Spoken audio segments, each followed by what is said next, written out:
بسم الله الصلاة والسلام على رسول الله صلى الله عليه وسلم. أباك إنك بنيت نتني أنا دوان درسني مكان ثاني بنا مكان كيسني. Maqaan kiyya Saajin Hussein Kadirii jedhama. Poolisiidha. Akkuma geettan kana maashaallah gaafii tokko lama gaafanna gaafilleen akkuma ifa ta'uu qabnes masgiida kamiin qubatuuf deemaa jiranii aalimni kun. Aalimni masgiida guddaa olaanaa kana qubatu jedhanii Ayyi maashaallah masgiida mubaarak jedhanii guyyaan isaan qubatuuf deeman guyyaa kam?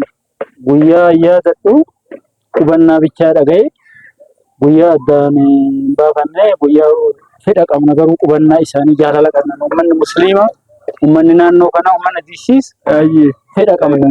yaadasitti nu kennitanii hawaasni haala qubsiisa aalimaa kana maalirra jirtan isin akka hawaasitti bakka buutanii dubbatan maalitti jirtan? Uummanni keenya qophii qaba uummanni diisiis aalima qubatu kanaaf qophii garaagaraa sheekonni keenyaa masgiidatti illee nutti himanii nu uummata haadha manaa keenya wajji beessaba kiyya wajji hangara kiyyaa qophiirra jira. ما شاء الله أسمعت تمرأ السلام عليكم ورحمة الله